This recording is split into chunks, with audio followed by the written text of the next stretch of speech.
بمناسبة اليوم العالمي للشباب اللي هو بيجي كل سنة من 1 أغسطس لحد 15 أغسطس، كل البنوك المصرية بتعمل مبادرة الشمول المالي. يعني إيه حساب شمول مالي؟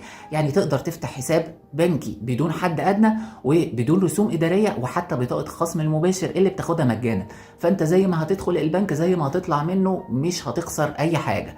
طب إيه البنوك اللي في المبادرة دي؟ كل البنوك المصرية، بنك مصر والبنك الأهلي والعربي الأفريقي وبنك القاهرة والسي اي بي والكيو ام بي وبنوك كتير جدا. وانا عارضها لك اهو في الفيديو من صفحة كل بنك وهو بيتكلم على مبادرة الشمول المالي، وهسيب لك مقالة في وصف الفيديو فيها بقى كل بنك بالتفصيل وايه شروطه. واحد دلوقتي هيقول لي طب هو من عمر كام؟ من اول 16 سنة تقدر تفتح حساب، سواء بقى حساب شباب، حساب بالغين، ايا كان عمرك. واحد تاني هيقول لي يعني هو الحساب ده هيفضل مجانا تماما؟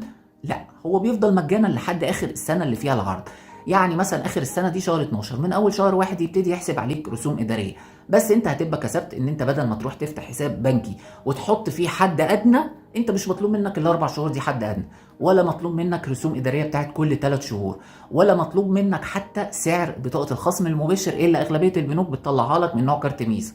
بعض البنوك ممكن تطلع لك فيزا او ماستر كارد، او انت بقى تطلعها على حسابك لو عايز. بس انا مش شايف ان في اي فرق، لان هم كلهم في الفترة الحالية مش بيشتغلوا دولي. لكن بقى من أول السنة اللي بعد العرض ده، يعني من أول مثلا شهر واحد، لازم تحط حد أدنى على حسب بقى كل بنك بيطلب منك حد أدنى قد إيه، ويبتدي يتخصم منك كل 3 شهور عادي. لكن أنت بتستفيد في الفترة دي إن أنت بتطلع كل ده مجانا. وعلى فكرة في حسابات زي وفر من بنك القاهرة وحسابات زي بداية من السي اي بي أصلا مش بيطلبوا حد أدنى في الطبيعي، فأنت كده كده لو فتحتهم مش خسران أي حاجة، ولا دلوقتي ولا بعدين. السؤال بقى المهم، هل البنوك بتطلب منك إثبات دخل ولا لا؟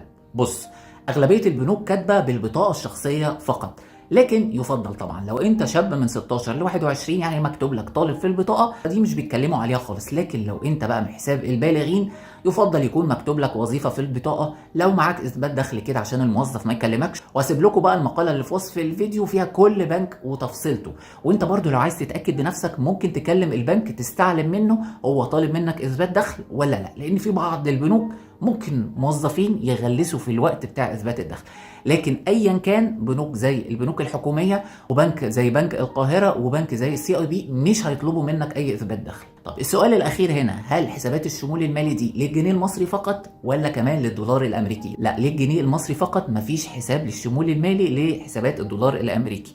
انا اتكلمت قبل كده على حسابات الدولار الامريكي، هتلاقوها في وصف الفيديو، تبقوا تشوفوا بقى رسوم كل واحد. فانا شايف ان دي فتره كويسه جدا ممكن تستغلها وتروح تفتح حسابك البنكي، لان انت هتتمتع بحساب كامل، ليك انترنت بنكي وليك ايبان تقدر تستقبل عليه حواله من اي حته في العالم، وتقدر تستفيد من بطاقه الخصم المباشر وتربطها بانستا باي.